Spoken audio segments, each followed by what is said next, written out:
I would like to call to order this regular meeting of the South Grange Road Corridor Study Steering Committee. I'd like to begin with attendance. Pace. Here. Egan. Here. Volkman. Here. Palmer. Here. Ribierto. And then Dvorak. Not here. We have 4, that is a quorum. The first item is the approval of the July 8th, 2025 minutes. Anyone have any comments? May I have a motion to approve the July 8th, 2025 minutes? Thank you. Pace? Volkman? Egan? Palmer? Thank you. That's 4 and the motion passes. First action item is the project update. So, please have that. All right, good evening, everyone. My name is Michaela Morales. I'm with CAMAP and I'm a planner. And we're here talking about the South Grange Road Corridor Plan, and this is our second steering committee with the team. Next slide, please. So for the agenda today, we'll do welcomes from our team, telling you who we are and what our roles are, and then we'll give you a little project update, and then we'll talk about the market study key findings, and then Gabe will lead us to talk about the outreach and engagement, and then Todd will talk with us about some discussion, and then we'll go over next steps quickly. So for our meeting objectives, we will review our project progress, share key findings from our market study, share key findings from our interviews and open house, and use discussion of key findings to provide guidance on the draft key recommendations. So I will pass it over to Jordan, and then he wants to give a quick intro to who he is.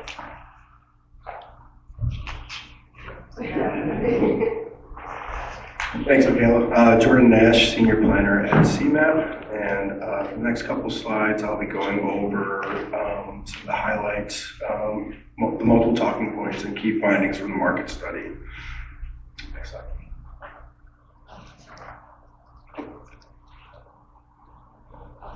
Okay. Apologies, the slides were different. So just so you all know, since we last met in our first steering committee meeting, we finished our market study. We hosted some key stakeholder interviews to kind of understand the corridor better, and then we hosted our community open house at the 7th Avenue School, and we're able to meet with some of you that are here today.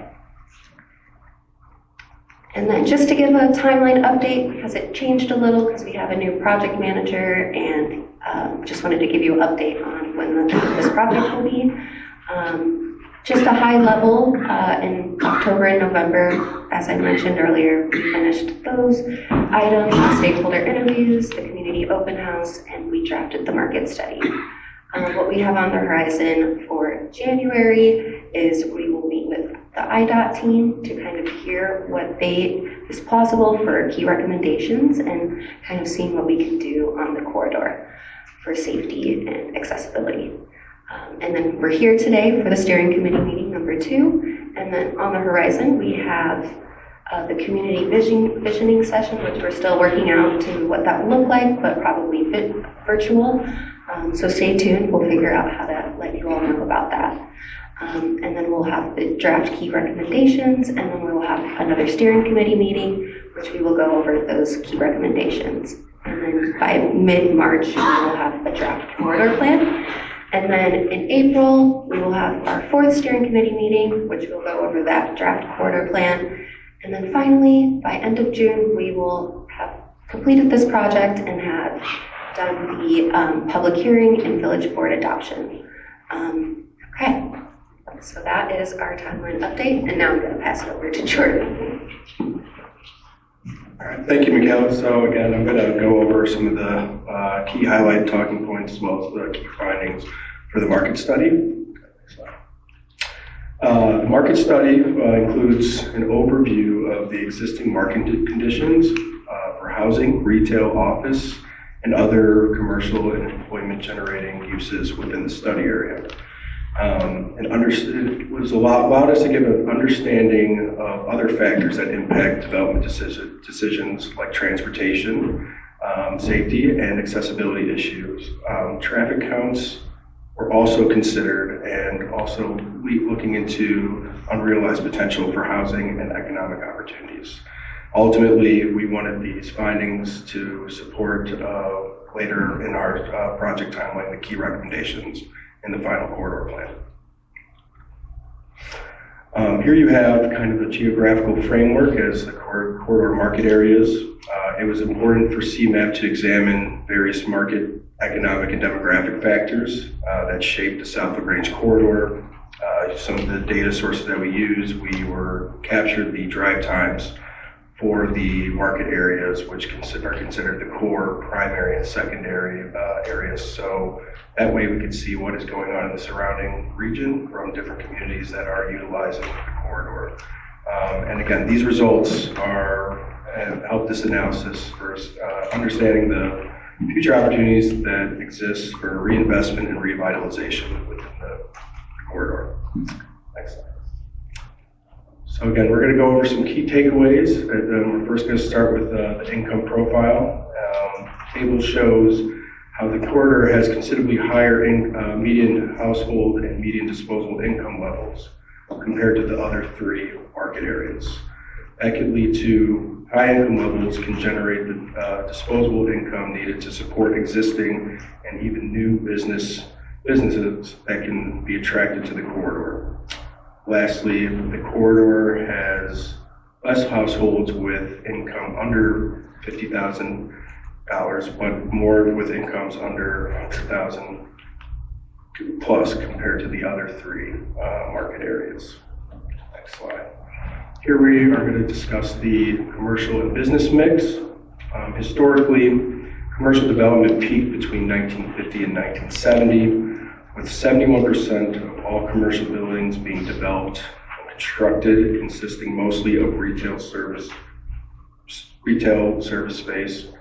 And when we're looking at the office rental component, the rent has increased since 2018, and the market for open space has little availability for new or expanding businesses along the corridor. We're able to identify through the data that the corridor is defined by its retail and professional service businesses, with a vast majority of jobs along the corridor are also considered white collar. For our housing profiles, similar to the commercial business mix, the corridor's housing stock is relatively older, which is also consistent throughout the other market areas. We have seen a higher vacancy rate within the corridor compared to the other market areas, and with the notable high income levels in Grange, renters are significantly more likely to be cost-burdened. Good thing is the corridor has potential to add housing options for different age groups, whether it's a first-time home buyer, young adults, or older adults. And if we're able to enhance the housing stock, it could attract more reinvestment along the corridor and boost support for corridor businesses. Next slide. From a retail component, increasing rent on a per square foot basis may suggest that there is a demand for the remaining retail space despite an increase in vacancy. Retail vacancy rates above 5% combined with increasing rent could be due to issues with specific empty spaces, property conditions, or underperforming retail units. Projected spending growth within a 5-year period along the corridor is also considerably lower compared to other submarkets. And lastly, from other factors, when we're looking at traffic and safety, daily traffic volumes along the South Grange corridor are generally attractive to certain prospective businesses and developers. Offices and destination businesses are less likely to prioritize in these traffic counts, which could be beneficial for the corridor, attracting these certain uses. One thing that has come to our attention throughout the data and also through the public, there's a lack of safe and comfortable crossings along the Grange corridor, and has a noticeable impact on pedestrian access and mobility. We believe that improving pedestrian safety should be considered a top priority to create more welcoming environments for increased foot traffic to support existing and new shops, offices, housing, restaurants along the corridor. I will now pass it to Gabe to go over the outreach engagement key findings. Yep, my name is Gabriel Gavara, and I'm a planner with CAMAP, and I'll go over the outreach and engagement that we've done so far for this project, which is, at this point, we have done an open house, and we have conducted stakeholder interviews, and we'll go over those findings. Next slide. So we held a community open house on November 17th at the 7th Avenue School. This open house was well attended with approximately over 50 people over the course of the night stopping by, looking at the posters, asking questions. And the purpose of this event was to inform the public about the plan and also gain their input on the problems within the corridor, as well as potential solutions to address those issues. Next slide. So when it comes to the findings that we learned during the open house, the feedback that was gathered had three recurring themes, which were traffic and pedestrian safety, infrastructure, and development. When it came to traffic safety, concerns that the public told us were that there were high truck traffic, high traffic speeds, as well as lack of sidewalks or sidewalks in poor conditions, as well as drivers ignoring crosswalk signals. All these factors go into creating conditions that aren't welcoming for pedestrians to walk along that corridor. Next slide. When it came to infrastructure, residents made us aware that the corridor needs infrastructure to be improved to mitigate flooding. Infrastructure also needs to be improved before adding any more new development. And the corridor also needs better utilities for internet connections. Next slide. For development, residents had mixed feelings about multi-family housing. These emotions ranged from residents feeling that it wasn't needed to there was a need for it. Another thing that residents made us aware of was that developments should be less than 2 stories, and communities need more housing at different price points. Next slide. So now I'm going to go into the stakeholder interviews. We conducted 7 interviews for this project, and the stakeholders consisted of local business owners, property owners, the Historical Society, representatives of the school district, park district, IDOT, and a commercial broker. Next slide. The findings that we learned from these stakeholder interviews the recurring themes from these stakeholder interviews were development, placemaking, and traffic and pedestrian safety. When it came to development, we became aware that zoning didn't allow for commercial development. Low rents and parking made the corridor an alternative option to the downtown area, and business support services for the existing businesses in the corridor were needed. Next slide. Placemaking. Actually, no, go back. Placemaking. Branding is needed to make the corridor look more connected to the downtown, and beautification is needed throughout the corridor. And when it comes to pedestrian safety, walking and biking along the corridor is not safe, and there's no east to west connection along Little Grange Road. Next slide. So the common themes that we learned during the engagement process is basically pedestrian safety is a high priority, and making walking and biking a more welcoming and safer environment along the corridor will help boost engagement with local businesses in and around the corridor. And the community has general support for new development with the understanding that utilities and infrastructures needs to be improved in the corridor. And there needs to be a balance between new development and support for existing businesses.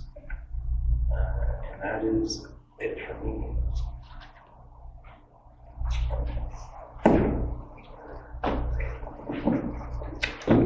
Thank you. Kind of just real quick, just point of order for on the agenda. We just went through action items 3A and 3B. 4 is public hearings. Is that something that we need to do before discussion? That's not a public hearing. Okay, gotcha. All right. So, so this is where we're gonna be able to get conversation with the committee members, and then after that we'll open it up for public comment, so that we can hear your thoughts on any of the items that we talked about here. Some things you'll see here that we can certainly discuss as a committee.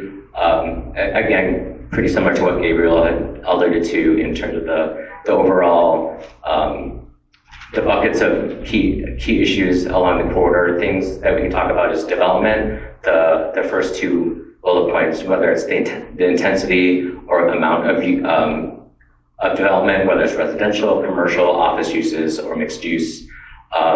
And that can come in the form of either site redevelopment, so redeveloping a site that maybe the property owner may be open to redeveloping their site, or that could also be improving existing properties. So there might be an existing business or an existing organization that wants to stay there and wants, but maybe just wants to improve their property, whether it's inside or outside to modernize or just look better, facade improvements, so they have a better attractiveness along the corridor on the exterior of their building. So that comes hand in hand in terms of site improvements. Again, as was alluded to earlier, one of the highest priority, if not the highest, is pedestrian roadway safety measures. I'll get to that in a second on the next slide in terms of what we've talked about with some transportation planners, interagency, but also we have a meeting with IDOT later this week that we'll discuss with them as well. Utility improvements, again, that was brought up again, and the placemaking measures, ways to tie everything together. Maybe it's creating some type of character for the corridor. We know downtown has its own character. We know commercial district further south in countryside, it has its own character, more so urban. But what is the character for this corridor? So that's something that we can certainly talk about.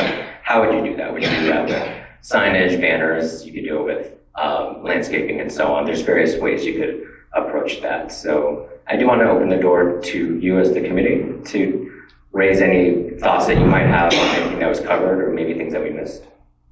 I guess I have a quick question on clarification of the numbers.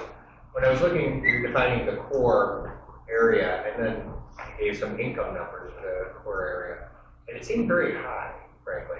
And I guess I didn't understand, when you say core, is it just everything along Grange Road, or does it also spill out a block to include some of the other residents? So for the corridor, very good question. So for the corridor itself, the way we define the study area is basically from 47th Street south to Plainfield Road and half a block east and west of the corridor. So that's the study area just for the corridor. But if you see on red, that's considered the core market area or the 5-minute drive time to the center of the corridor. So if someone were to drive 5 minutes, that red area is the catchment area.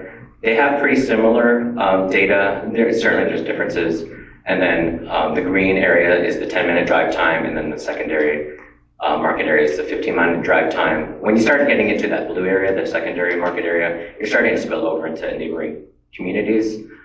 So you are starting to get, and you are starting to compete with other commercial districts as well. So if that's why it's important to look at secondary markets as well as core markets, because when you look at secondary markets, if you're a business trying to find a place to set up shop, are you going to come? There's got to be a reason why you want to come here to South of Grange corridor. So what is that draw for them?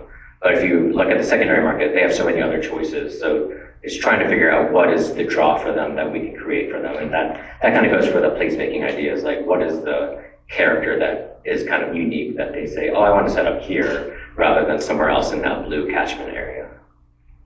And one more question. Yeah. The one of the slides said that there was some limitation on zoning. Sure, it said that it's already commercial. Oh, so that's more that, yeah. Oh, I'm sorry, go ahead. Finish your No, that question. was the question. Is that Yeah. true, or? No, it's not, it doesn't say that you can't do commercial development. I think the general idea is that there's limitations on the types of commercial development. Maybe there's certain uses that someone might want to bring that maybe the permitted or special use list doesn't list. That could be one reason why they think it doesn't allow it. Another reason could be like maybe their development's too big, or maybe it's, maybe the things that they're looking for doesn't fit So this it's typical, particular. right?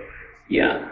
It doesn't, I think that wording is not, we should have massaged that language better. That doesn't allow, I think, is not what we're trying to say. It's just there's certain commercial uses that maybe just, it's tougher to make work. So, yeah. Good question. I think you hit the high points of what we need. Great. Basically. And starting with the safety is probably good. Correct. It seems like it's something we can really go after. You're not so much easily, but you can go after that as opposed to changing the whole neighborhood. Yeah, for sure. Actually, Kevin, could you go to the slide with the IDOT pedestrian safety measures? I think it's like second to the last one. Yeah, that one with the graphics. So as I mentioned earlier, we will be meeting with an IDOT representative later this week to discuss potential interventions or measures to improve pedestrian and roadway safety. I did want to put this in front of the committee and the public just to show what some of the ideas that we've discussed with some transportation planners, and also getting, we got some of this input also from the open house as well. So there's three buckets or categories of potential measures to help improve pedestrian safety and roadway safety. One on the upper left is, it's kind of a mouthful, it's roadway right-of-way geometry changes, or basically changing anything within the roadway. So two ways that you could do that. One is an unscientific name called road diet, where basically you're reducing, for example, a 4-lane highway into 3 lanes, where you reduce, you basically have 2 lanes, 1 lane traveling in each direction, 1 center lane, and that 4th lane could be devoted to more street parking, or that second bullet point could be for curb bump outs or extensions. The bottom image you see, it's a little harder to see unless you have the printouts in front of you. That's an example of the curb bump out where you have somewhat of a landscaped edge at the corners where basically frames on-street parking, but also helps to reduce speeding in some sense. I do like to give an example one example that they did this on an IDOT road was up in Skokie on Oakton Avenue, if anyone's familiar with that stretch in Skokie. But what they did was, it's actually that second bottom left where they did potential demonstration projects. So basically what they did in Skokie for Oakton Avenue is they took like traffic cones and those traffic barrels to basically make a makeshift road diet. So they basically wanted to see over like a stretch of a few weeks to see if driver behavior would change if they reduced the lanes from 4 to 3. And they did that over a course of a few weeks, and they found that the data did show that it actually helped.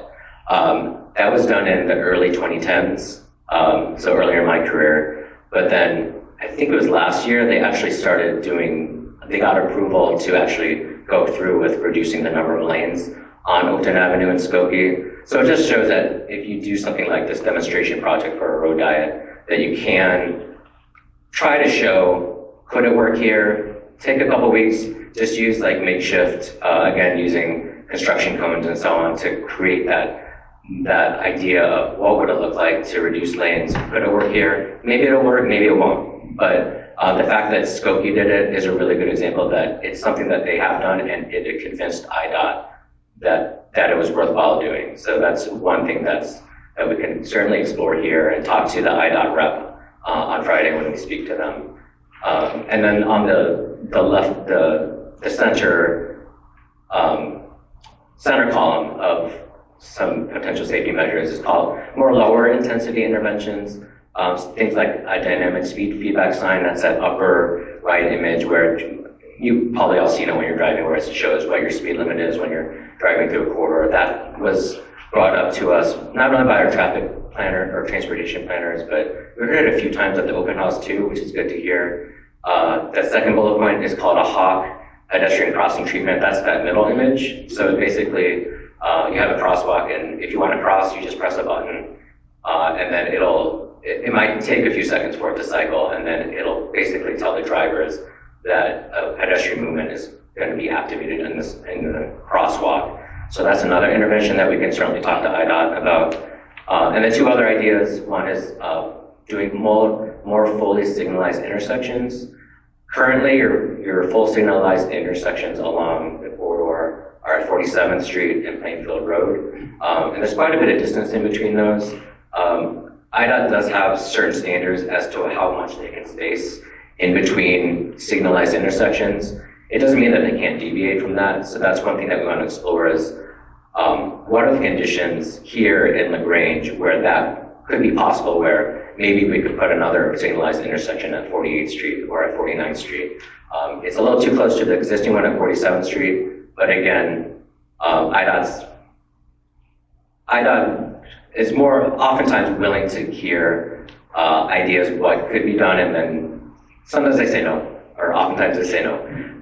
But it doesn't hurt to help to raise the subject, because that last bullet point, the fourth one, speed limit reduction, that's another idea, is to reduce the speed limit along the corridor. And that has been done just to the north on the same corridor up in Grange Park. They were able to lobby IDOT to reduce the speed limit from, was it 30 to 20? 30 to 25 for a couple blocks. And then I actually looked at the neighborhood that surrounds that corridor where they reduced the speed limit. Some of it is a little bit more suburban in character. It has more big box type developments, but it has some features that are similar to what we have here in Grange, where you have neighborhoods, you have some smaller shops where it is a little bit difficult to turn in and out of properties as well. So we'll bring that up as well when we meet with IDOT this Friday. But I wanted to present these to you, the committee, and you as the public, just to let you know that these are some of the ideas that could work here for to improve pedestrian and roadway safety measures. Again, whether or not IDOT agrees with any of these or some of these, we'll have to talk to them on Friday and get a feel for what they'd be supportive of. But yeah, I'll leave it there and get comments from you all.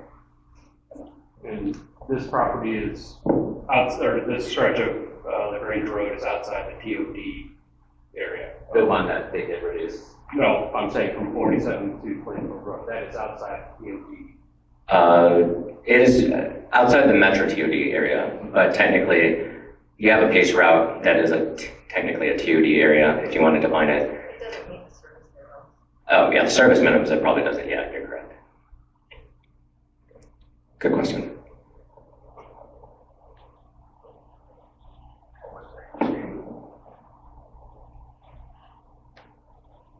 First of all, thank you. I mean, a lot of work's been put in, and so far, I agree with a lot of what we've said here, and I think this will be great next steps. One question you talked briefly about beautification of the area. We've done streetscaping downtown, we've done other things. What would the steps for that be? Is that something that you guys will be suggesting, or is that something that goes to a different contractor at a different time? Maybe charity? I don't know if that's for you guys or charity.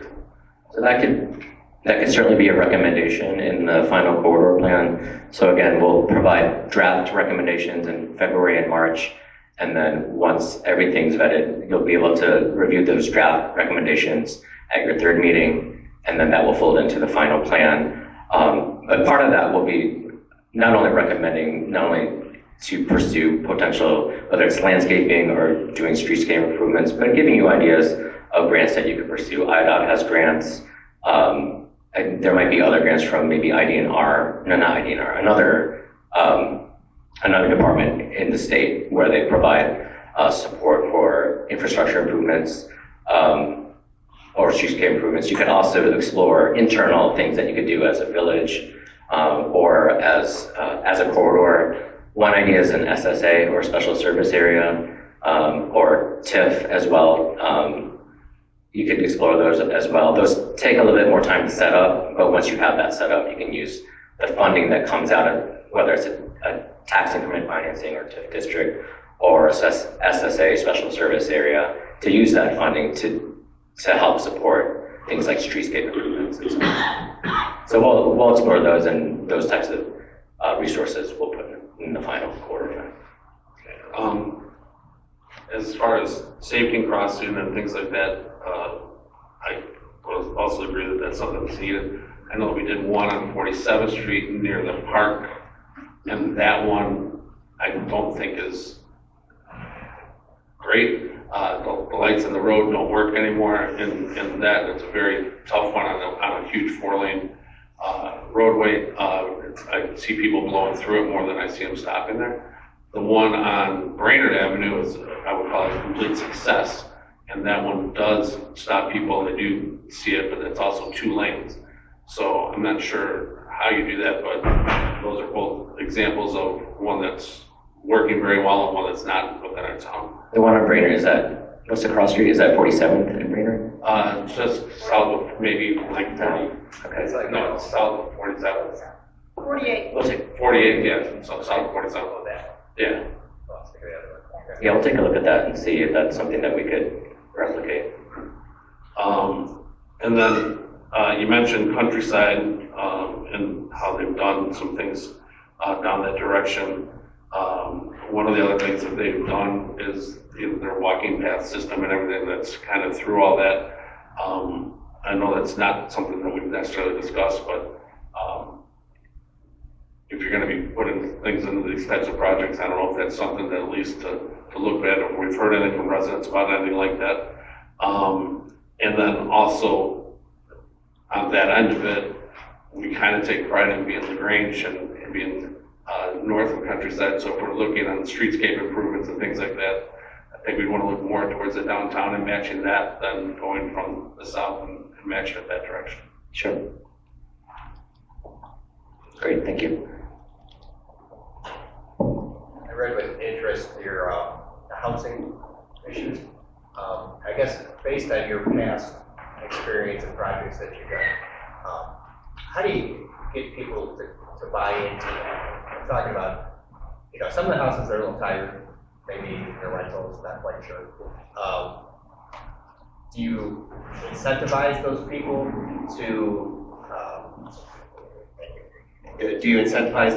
to change their property, or do you make different zoning rules to incentivize builders to come in and do that work? What works? I think if you're trying to improve existing properties, are you talking specifically about residential properties? We're talking residential. Yeah.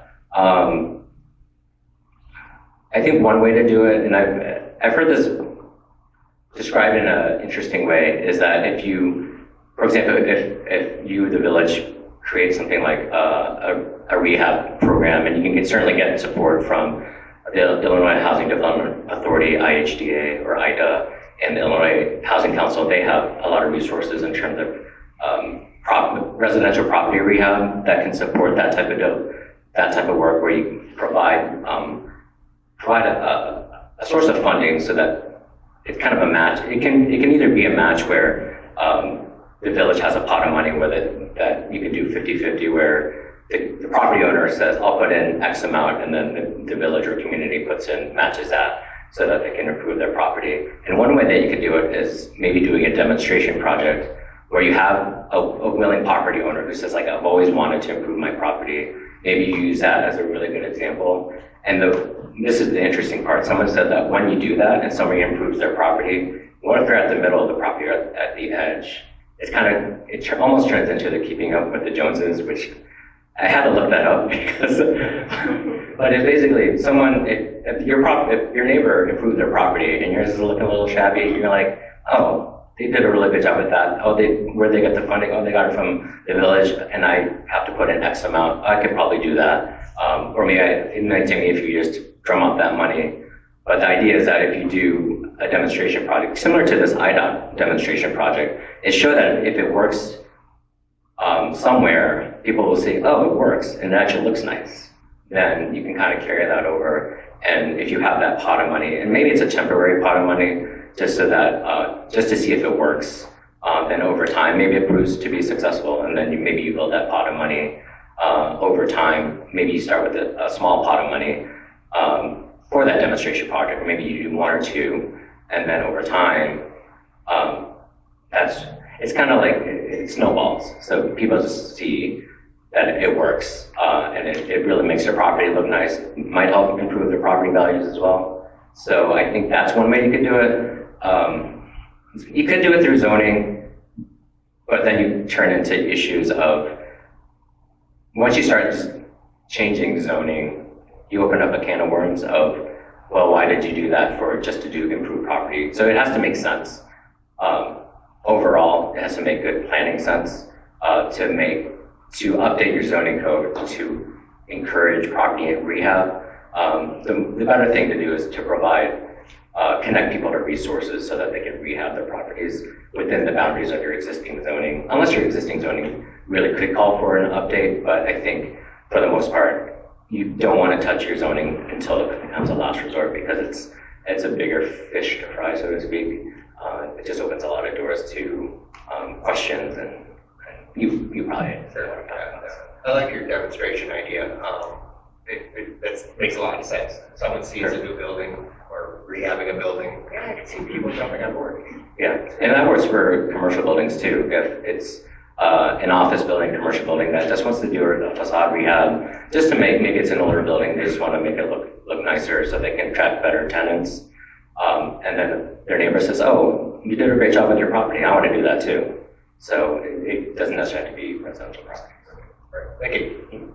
What did the school district say about populations over time and their projections? Do you remember that? Did they mention?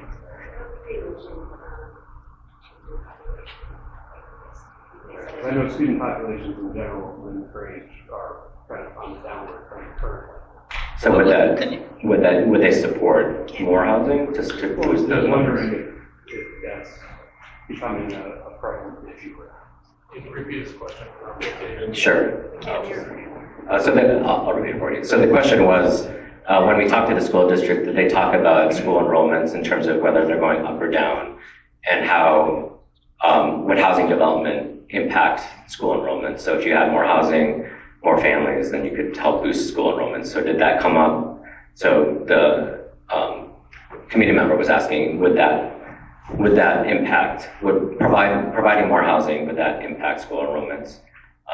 And yes, it would, but again, you have to be very careful about what types of housing you bring in, be very judicious about it so that it fits your community, it fits the corridor, and then the population will come in terms of if you provide apartments or condos where younger families tend to buy or rent, that will bring in school-age children to support the schools. On the financing side, you mentioned TIF district and things like that.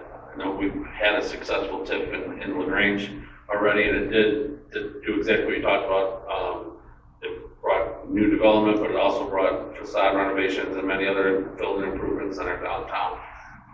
How would that work in this area being commercial and residential? Can TIF be used on the residential side of things too? Mostly it's on the right-of-way or private development. I guess I've mainly seen it in commercial and industrial areas. It doesn't necessarily mean that you can't include residential properties in your TIF boundary. But when you do an eligibility study for a TIF district, the more residential properties you bring into a TIF district, I wouldn't say it complicates it, but it creates more, there are thresholds you have to meet to make it eligible, and if a lot of the residential properties are in good condition, it may not help you reach that threshold. But if the residential properties are in need of help, or if they're older, maybe are more than 50%, or just a general number, are in need of some type of rehab, it could help you establish a TIF. But just in my experience, unless the properties are in generally good condition for us, like single-family neighborhoods, you probably don't want to include and use other funding to do that, unless you include it and you still meet the eligibility criteria that the state creates or sets for establishing a TIF. Then it doesn't hurt. Then you can, if it doesn't hurt, then you can still use those funds to improve, create a funding stream to help improve properties. So, I mean, I've seen the village do matching programs for sidewalks and things like that. To do what you suggested for possible, like, either matching programs or other things to incentivize these improvements. I'm going to just take, for instance, I know there's houses, but there's apartment buildings. So let's just say the apartment buildings, we would love to incentivize them to do some improvements and things like that, just as an example. Without being a TIF district, I don't know if that works or not in charity, but if that isn't a TIF district and doesn't work in that way, what would be ways to incentivize a private residence like that to, I don't understand, I don't know where we're going to get this pot of money that we can give on the residential side of things. I've never seen that, so that's why I'm asking for it. So earlier I mentioned there are at least one, IDA, the Illinois Housing Development Authority, IHDA, they provide rehab resources for private residential property owners to rehab their properties. That's one source that you could look into in terms of tapping into. Maybe they have a grant. I think they have some grant cycles that we can certainly research and include in the plan as something that the village could pursue. That way it's not your pot of money, it's a grant funded source. That way it's not coming out of your general fund. Maybe over time, if it proves to be a very successful program, you might, your board might decide, oh, it's a really successful program. We might want to put some money into a pot, but that's certainly further down the road in terms of a decision to make. So certainly you want to try to find as many grant funded or other sources that don't come from your general fund to do that. I'm sure every community would agree with that. But there are grants out there that certainly provide support for rehab. Some are state. There might be some federal ones that we can certainly research, but IDA is the one that I know more in tune with. Okay, so I guess, I mean, the ideas that you have here make sense. At the end of this, are we going to have ways to incentivize people to take advantage of this? What's the outcome at the end of this? So the key recommendation would probably be like a two-part. One would be to establish that pot of money, whether it's through a grant through IDA or some other third-party resource.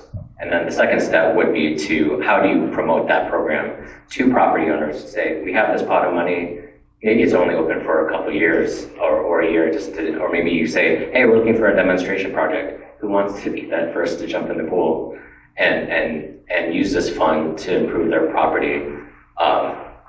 That's one way to do it. But yeah, in some ways, you have to have two steps. You have to find this funding source, and then two is how to promote that so that people actually use it. Because in some communities, they do have incentive programs.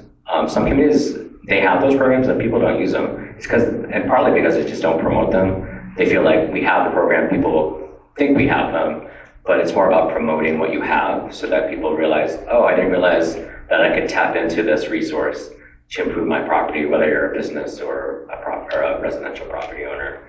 So it's there's, like anything, you have to promote what you have. Otherwise, just because you have it doesn't necessarily mean people know about it. So that'll be part of what we recommend too, is promotion of existing and new tools that you can use. But in reality, it's like an IDA grant. An IDA grant is really hard to get because every community's applying for those. So it's a highly competitive process. Even down to the singular properties is a highly competitive, whether you're going 4% tax credit or 9% for affordable. Those are super highly competitive, and deserving properties all over the place are getting denied. So can't hang our hat on the IDA grant per se.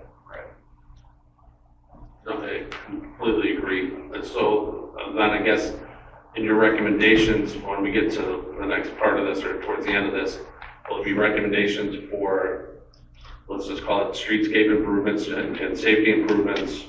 Boom, this is things that the village can work on their grants for or whatever else. And then business incentives and then housing incentives would be basically 3 different steps that you're gonna. Yeah, it's basically the recommendations. We basically want to be able to set Charity and Kevin up so that they have tools ready to go, so that if they open up the plan on any given day and they say, oh, this grant cycle, their application process is starting in May. We have like 6 weeks to get our application ready, so that we want to make sure that they know what's available in terms of funding resources or grants or anything like that. We want to make sure that if there's any resources that are not funding, but maybe it's, for example, AERP, not everyone knows that they have a lot of really good housing resources in terms of trying to figure out how to make neighborhoods and communities more livable, trying to educate communities on what are appropriate housing for older adults or seniors, accessory dwelling units or ADUs, missing middle housing, things like duplexes, townhomes, row houses, and so on. So that those are the types of resources, so that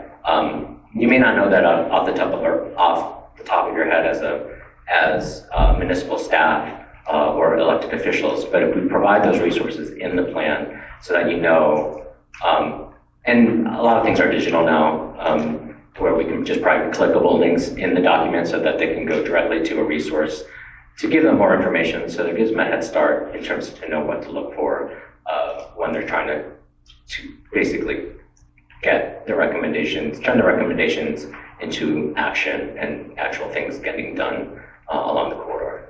That's my biggest concern, is that we get to a certain point and then nothing happens because there was not funding or wasn't planned on that side of it. I know it's tougher and tougher, like you said, to get certain grants. So I guess that's all for the moment. Thank you. Yeah, thank you for all the questions. So I just want to clarify the market study. It looked like the commercial properties, there's a fair amount of vacancies.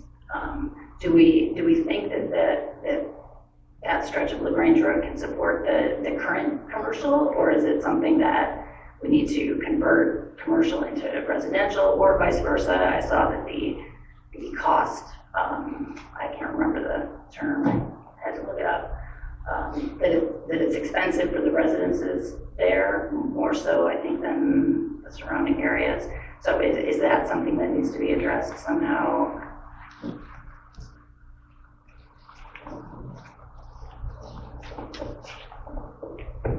Yeah, I think there's certain scenarios when it comes to the commercial and existing business mix where, you know, we've talked about that property improvement from the external and internal. I think identifying the actual vacancies along the corridor is something that we were trying to do throughout the market study process. And just hearing from the open house too, kind of just from the property owners that showed up and the residents, hearing their side of what is actually open and what's vacant. I think that they're in this next process throughout the final corridor plan will open up scenarios for how redevelopment and revitalization can happen with existing businesses and also potential new opportunities as well.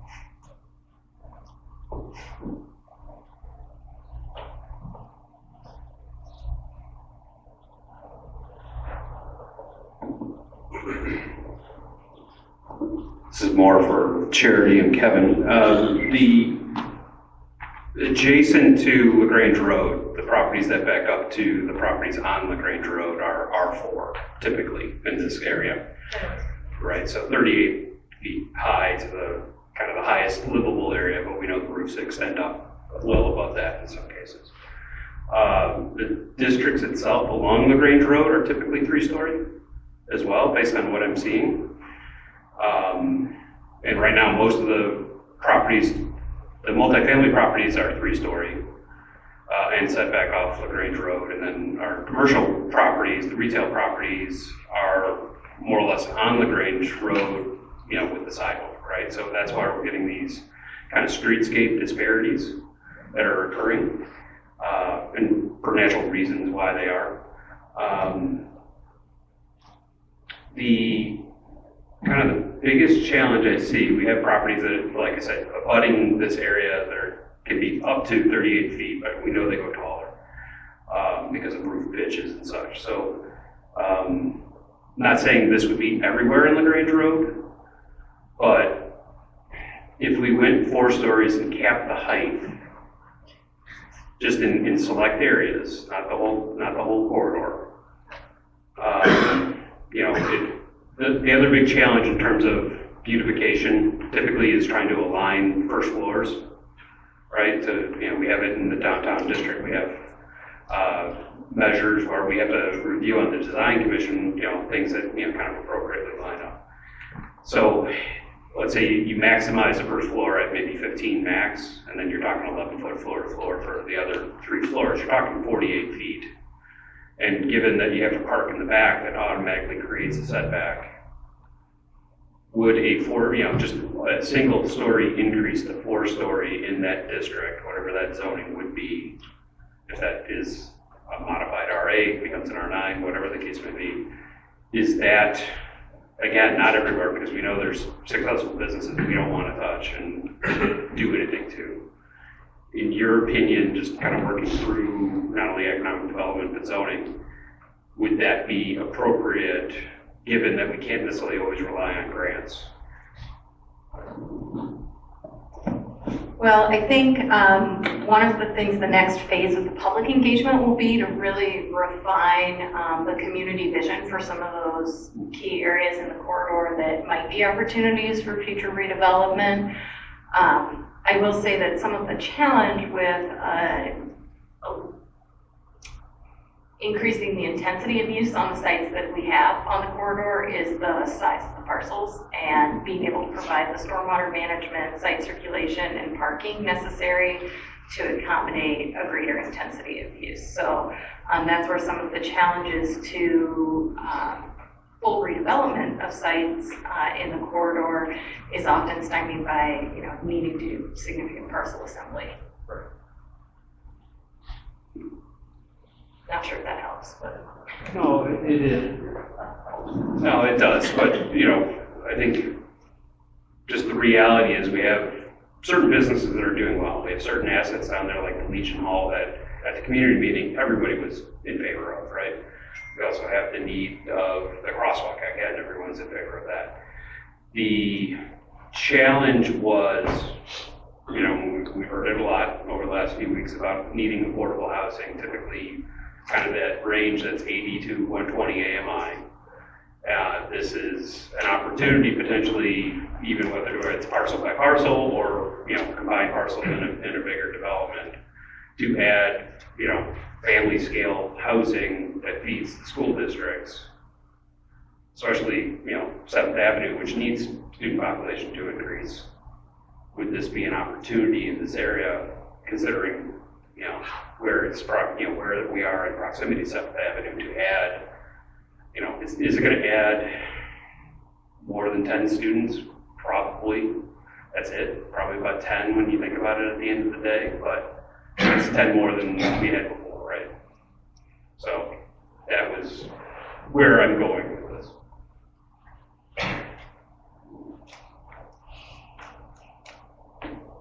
Great. Any other questions? Just in terms of time, we're at 6:08.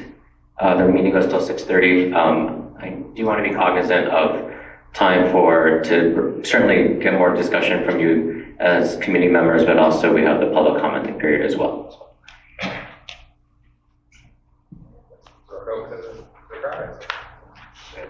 I guess, Kevin, do you want to open it over? And now it's open for public comment. Feel free to approach the podium. Thank you. I don't want to go up. I really don't want to go up. Bring them up. Bring them up too. That's okay. I'm up. Well, what really frosted my cakes was, I'm sorry. Oh, did I not do it right? Let's get you. Okay. Thank you so much. On board. Thank you. Could everyone who wishes to speak please state their name and address? Crystal Wallner, 815 South Madison. I live behind some of those tired duplexes that you mentioned, and there's a horrible flooding issue where we are. You used the word tired. Yeah. Yeah.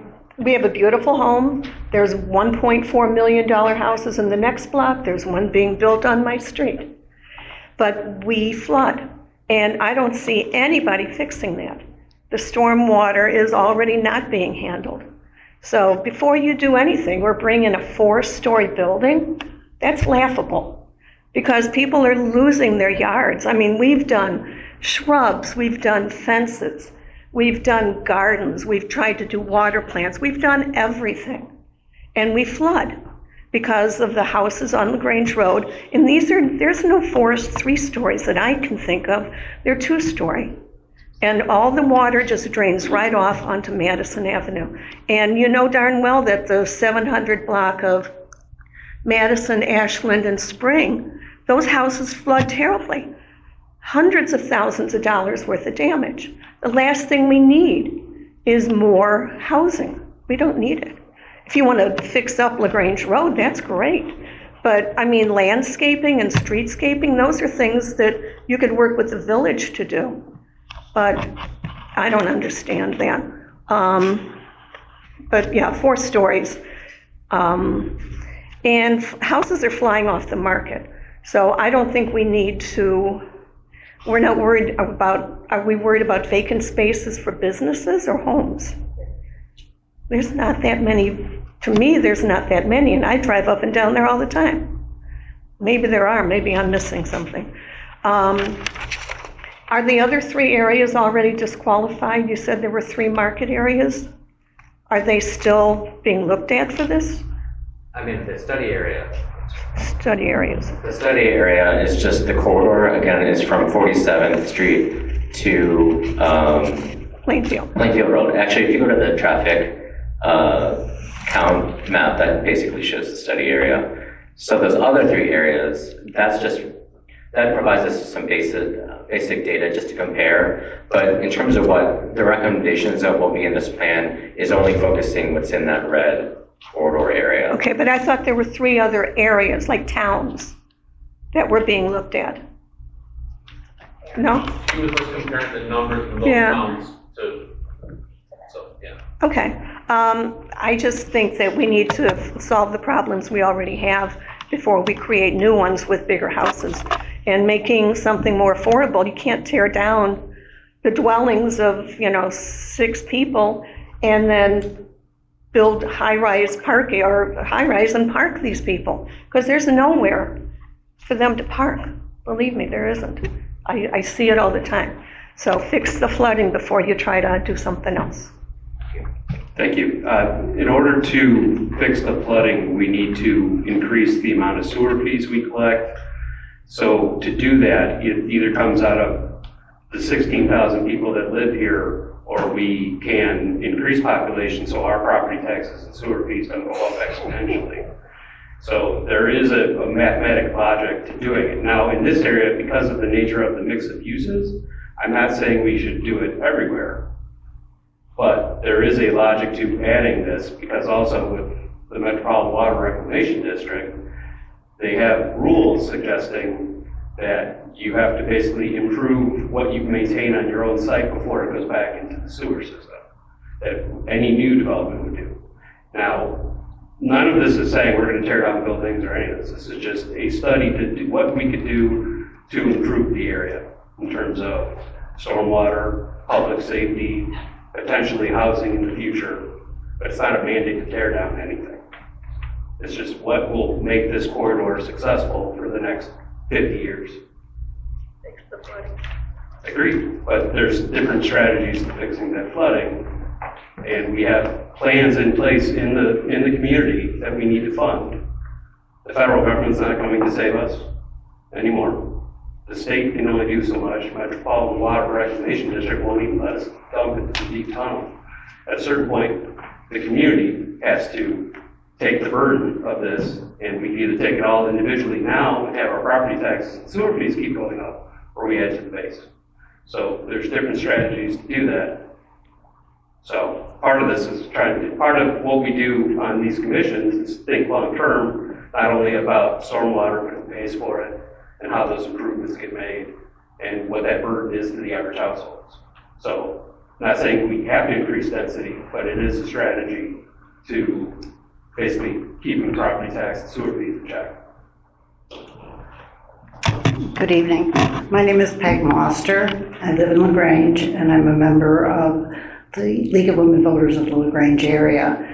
I've appeared before several of the committees and commissions over the years, and my issue really has been the lack of affordable housing. And in particular, I'm sorry, I don't know your name, your back is to me. Kurt Volkman. Feldman? Volkman. Volkman. All right, well, Mr. Volkman, the suggestion you made was, I thought, right in line with the things that we have looked at and suggested.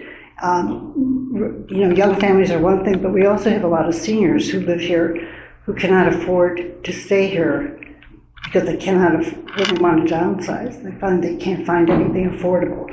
So I thought the idea that you presented, which could be businesses on the main floor and residences above. As far as the parking is concerned, I know we have put underground parking in some of the developments here. Given the concerns about flooding, that may not be an option. But with seniors particularly, they'd like the convenience of not having to go out and scrape ice off the windshields, etc. But I'm glad you're thinking in that direction, and I encourage you to continue to do that because I think there is an opportunity. It's not something that's going to happen overnight. It takes a lot of discussion and study, but I'm very pleased that we are at least considering and bringing that in as a part of the consideration. I hope you continue to do so, and thank you.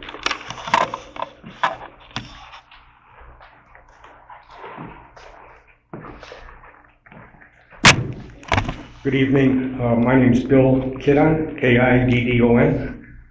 I'm commander of the American Legion in LaGrange, address 900 South LaGrange Road.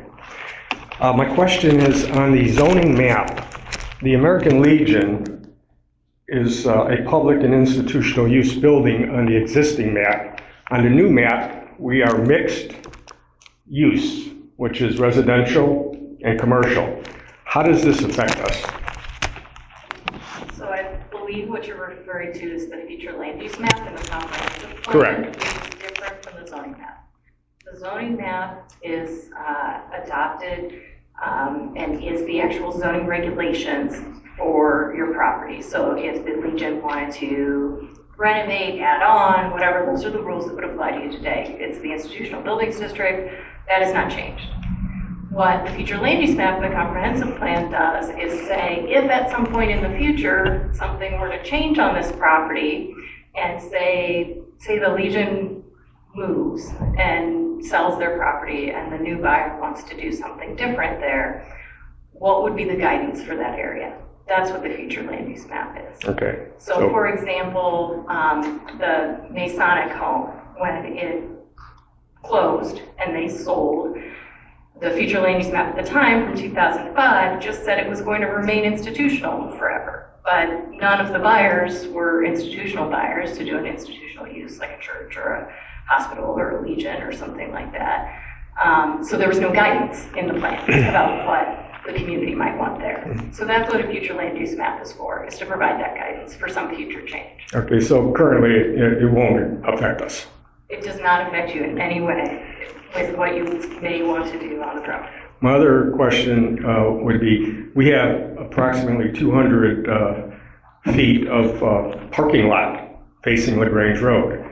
What is the view of parking lots facing LaGrange Road?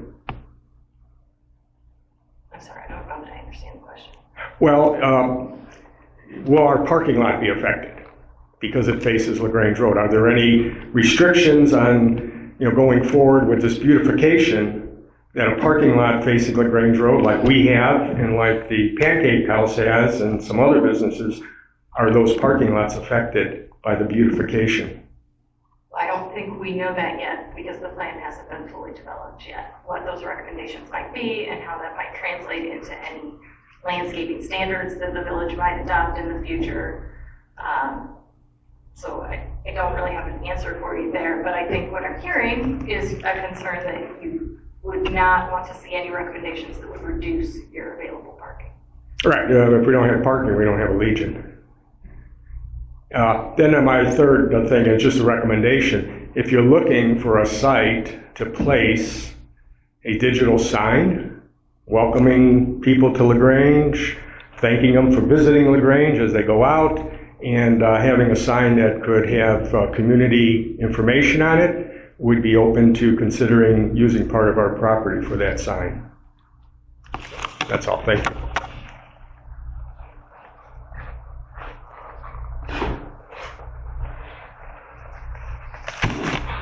Well, I'm not really prepared to talk tonight, but I'm gonna. My name is John Pudo and I live in LaGrange. I'm gonna go to something here that, oh, now their phone acts up.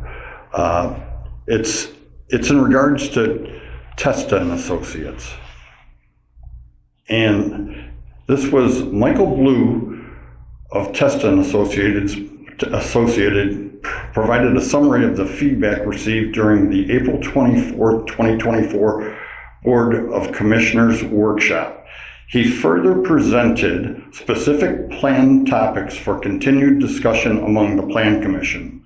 The Commission directed Testa to, number 1, further refine the locations in the plan that are designated for 5-story developments. 2, modify the South LaGrange Road corridor draft version to strengthen the vision for redevelopment while remaining flexible on future land use. Review and reviews the draft parking reduction recommendations and highlight how recommended parking strategies relate to other intersecting plan goals. Well, back in 24, it sounded like you guys directed Testa to draw up a plan. It'd be nice if we had a plan to look at that was tentative, that says, okay, there's 5-story buildings gonna go up over by the American Legion Hall. Because we don't have to tear anything down there. It works out real good. You guys aren't telling us everything that you've got in your craw. And I think you need to be honest with all these people that are sitting in the room, because we have people that live on Madison Avenue that have $1 million houses that they just put up. Now you're talking about increasing density, going to 5 stories, going 75 feet high.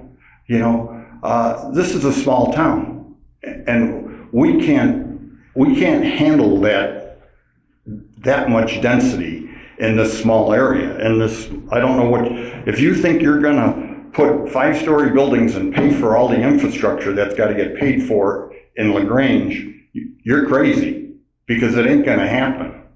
LaGrange is gonna have to figure out some way to finance all of their infrastructure instability. Now, I think we're putting the cart before the horse here, because there's no way we're gonna get flood control projects done until 2034.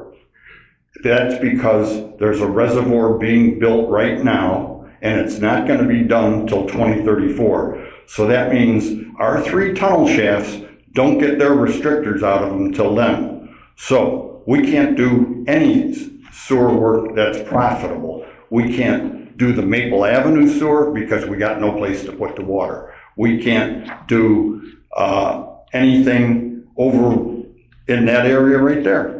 That we're talking about, because 48th Street floods. I got pictures of it on January 2nd when it flooded, and that combination sewer takes all the water all the way from Willow Springs Road, and it's not big enough to handle it. So I don't know where you guys are figuring that you're going to start developing this property now. When's this project going to start? Because we ain't doing any sewer work. The village isn't telling us what they're going to do. We're in litigation. We've paid probably $10 million since all of the sewer work litigation started, and people are still flooding on LaGrange Road, it's absurd. And Mr. Kukler said, we're gonna dump all that water in the quarry, it's gonna go whew. And we can't talk about that because we got litigation going on. Well, guess what? There's a 3-foot pipe going out in that quarry right now that takes all the sewer water from 51st Street, 40 to 49th Street, East Avenue to 9th. And it takes a 3-foot overflow from the 51st Street sewer that comes from Brainerd. So we don't have any room for development here. I don't even know why we're even discussing this fact. We're 6 years away from that because that reservoir ain't gonna be done for 8 years. So you can do all the planning you want, but until you fix this infrastructure here and keep people's houses from flooding, you better forget it.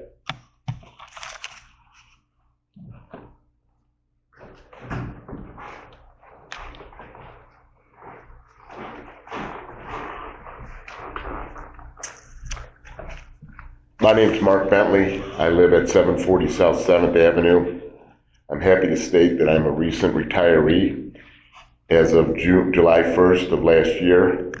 And 2 points I want to bring up. Number one, according to the Bureau of Labor and Statistics, the average retirement spend is $5,000 a month. That's $60,000 a year.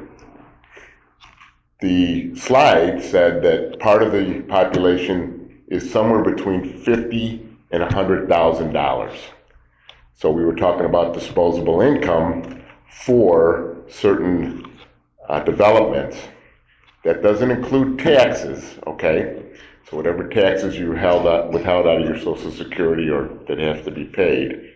So whatever disposable income is left is what we would have to spend with these businesses. I was happy to hear that the word infrastructure was used twice or more in this presentation. I was also happy to hear about the word storm management. I personally have bills right here for $20,000 worth of water repairs that I've had done to my property. Now I live 2 blocks east of LaGrange Road. So again, something to be thought about. Am I going to have to use my disposable income to pay for more of out of my own money to pay for more repairs so that I don't have my property flooding? Or am I going to can I use some of that disposable income to support the businesses that are going to be on LaGrange Road? Thank you for hearing my comments.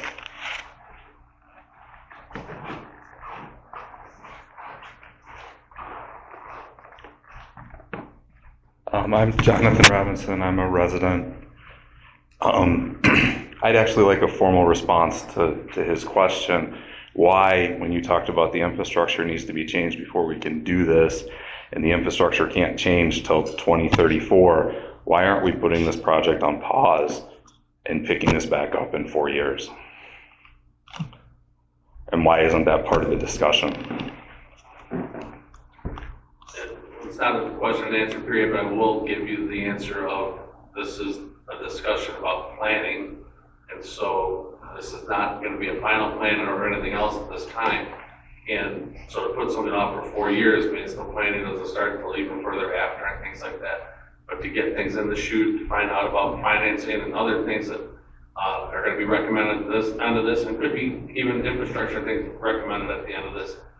We're not here to solve the problem with the flooding issue. This committee does not do that. But we all acknowledge and know 110% of the flooding issue and the other issues that happen in our town, and that the residents deserve to get this resolved, but that is not what we're here to do. So I appreciate those comments, and I appreciate what was said there. But we are talking about redevelopment and planning for that south quarter, not necessarily. I understand, but the report said that you can't have the improvements till you have the sewer, the infrastructure done. So why are we talking about the improvements when we know we're 8 years off from the infrastructure? Because this could be the improvement of an existing building.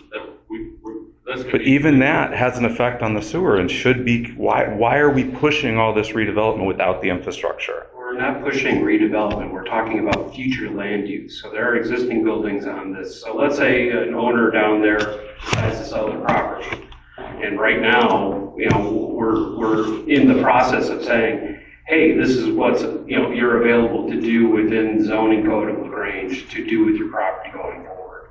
So we're trying to understand concepts of smart growth based on community feedback from IDOT, feedback from MWRD, what commercial markets will say. No one is saying that it's going to be 5 stories yet. We don't know. We're trying to take input from all these different sources, including the public.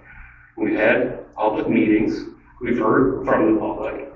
So it's not something we're saying is going to all of a sudden mandate that all these buildings get ripped down. It's not. We're not saying that. It's just we're in the process of creating functional zoning for this district along LaGrange Road of what it can be and what that should do over the next 20 to 50 years. And the challenge of stormwater is a big concern down there because there are future projects in mind. It's not saying that we're going to enact change today or tomorrow. It's what can we do, keeping in mind we do have these stormwater projects coming. The biggest pressing issue is the pedestrian crosswalk. That has to be done first and foremost, and we've heard that from the public that lives in that area. So that's the one thing we were hoping we can accomplish right now, or at least in short order, so we can get kids safely from the east side of the Grange Road to the west side of the Grange Road. But we have to be mindful of what that does to the businesses and the residences in that area. So this is part of being really thorough and trying to understand what we can do to set that up for success, just in even that little measure. And then what that does to the rest of the area, and as businesses change over time, what that means to those businesses and what can be infill in there to keep LaGrange thriving and have a real kind of threshold as we leave countryside and come north on LaGrange Road. Hey, you're in LaGrange, this is what it means, and this adds to everybody's property value. How do we do that? So this is what we're trying to achieve here. Again, I just advise the board to consider that infrastructure needs to come before redevelopment.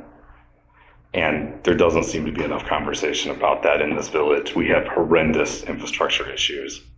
That needs to come first before we care about redevelopment. Treat the people we have here with respect before we care about what's happening in 50 years. And this board, you're here because you're residents. Please represent the people that are here. Please don't call people's property tired. Please don't insult what we have. Somebody paid for that house. Maybe they can't keep it up as well as you would like, but that's somebody's residence. That's where somebody lives. Please care about the existing residents. That's why you're on this board. If you didn't live in this community, you wouldn't be on this board. You're not here to represent developers. You're not here to represent progress. You're here to represent us. Please do so. Please care about us. As far as high density goes, there's no need for 4-story buildings. The RTA, which is where these high density residential ideas come from, basically Heather Mullins, which is the division manager, I asked her, what is high density? And she says the RTA does not specifically define high density residential, as it can be different things in different communities and different contexts. We work with communities on transit-oriented development plans to help each community determine what high density means for their specific communities, working with staff, elected officials, and community residents. In terms of general guidance on this topic, the RTA did release a transit supportive communities guide. In that transit supportive community guide for paced fixed route bus, which is what this would be down LaGrange, it specifically actually uses as an example in the tables on page 44. It says that their desired density is 8 to 12 dwelling units per acre. Right, we're under that now. Yeah, but it doesn't take 4-story buildings to get to 12 units per. Even if we added a 4-story to some buildings, we would barely hit 12 units. That's incorrect. That's incorrect. An acre is 216 by 216. What was the density on 112 per acre? I don't know. It was 50 units per acre. That's 3/4 of an acre, and they had 39 units. That's 5 times what the RTA is suggesting. We're not talking about 112 Burlington again. We already did that. But anyway, it doesn't take a 5-story building to get 10 dwelling units per acre. It barely takes 3. It most likely can be done with 2. So there is no need to expand to 4-story buildings. There is no need to encroach into the neighborhood and the neighbors. Please respect the neighbors. Also, the other thing I'd like to have the conversation about is how you intend to respect the existing neighbors. Talking about landscape buffers to single-family homes, talking about maximum reductions in setbacks. Those kind of things need to be talked about now so they don't become a problem later. Both of those things should be set so that every developer knows walking in what those restrictions are.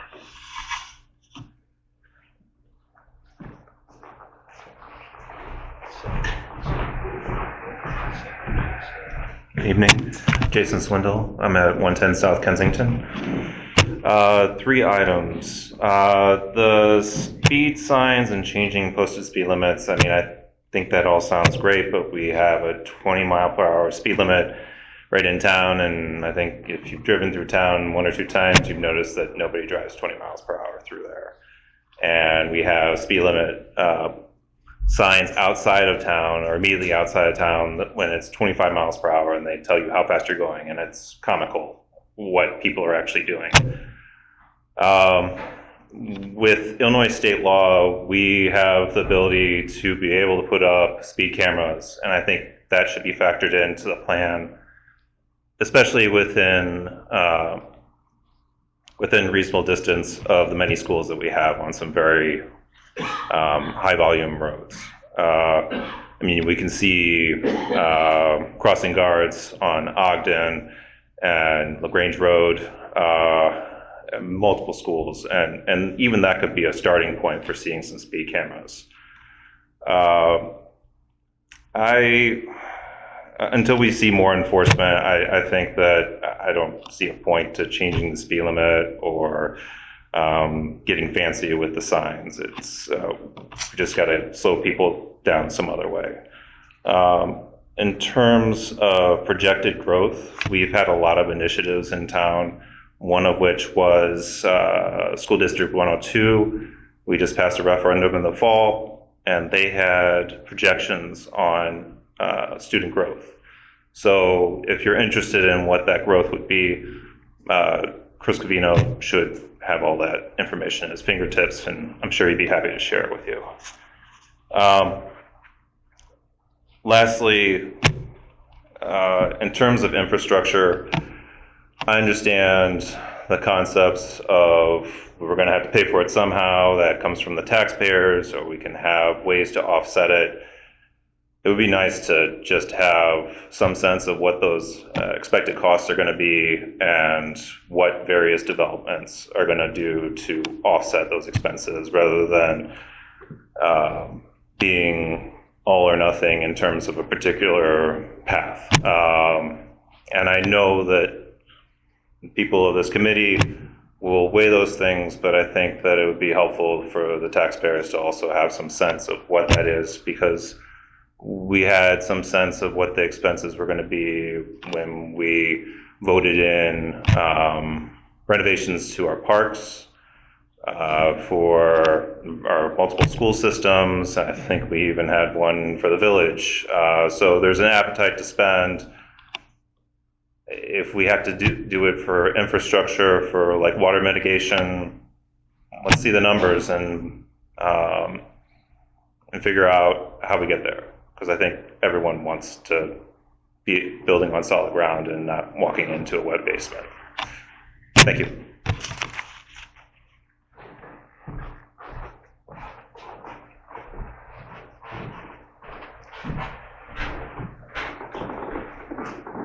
No, sorry. Yeah. No, the only thing I'd like to add is, Brian Curtis, I live on Madison and 52nd. So the one thing I'll say is that, in our area, I think there'd definitely be a desire to go to more commercial areas. I don't know if that would involve, some kind of small business assistance, but I mean, any kind of, store similar to like downtown, I think would be something we would be interested in. Any kind of like way to revitalize that one district. And I don't know, this might be an unpopular opinion on things, but next to me I saw a rental house basically get neglected, and so I do think, whatever income level they are, I would prefer if they do duplexes that they be condos where people have, really an invested interest in LaGrange.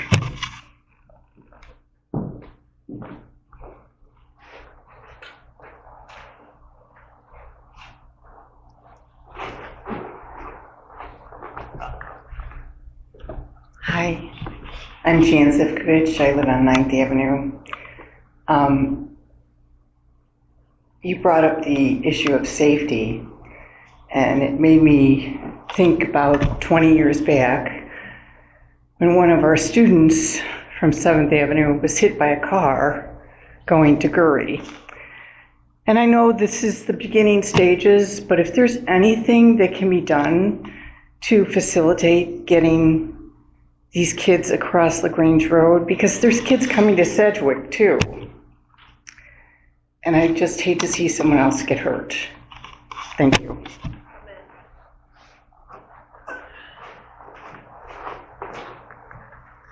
I'm Bob Cook at 729 12th Avenue. On that same subject, as far as a crosswalk light, someone had mentioned that the one by Sedgwick Park doesn't work too well because no one pays attention to it. I understand, I thought I heard a while ago that IDOT would not allow them to put in a red light there, that it can only be a yellow light. Does that sound familiar at all? So I was not employed with the village at the time that light was put in at 47th, but it is my understanding that the reason that treatment got applied in that location was because it was too close to the 47th and East Avenue intersection to be considered at that time eligible for some other signalization. And even I think the one by Wyola, I think that's only a yellow light also, right? But I think if we could get a red light there, I think that would do a lot more to, help kids get across the street. And then someone else had mentioned the, as far as turning it into a 3-lane instead of a 4-lane, that, we walk our dogs and we cross LaGrange Road quite often. And it takes quite a while to get across the street, waiting for a break from both sides. And I think if you narrow it down to 1 lane each way and a center lane, that now it's just going to take that much longer to get cars through there. So I don't know how I feel about that one. Thanks.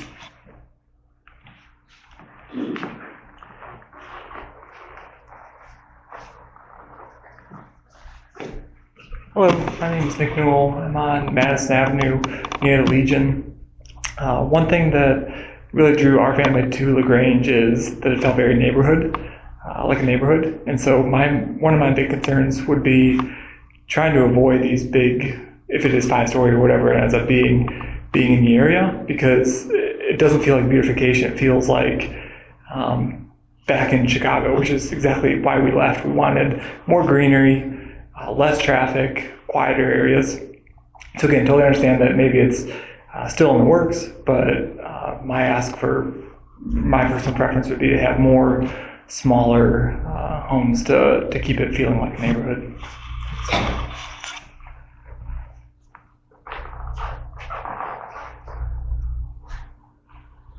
All right, thank you all for your comments.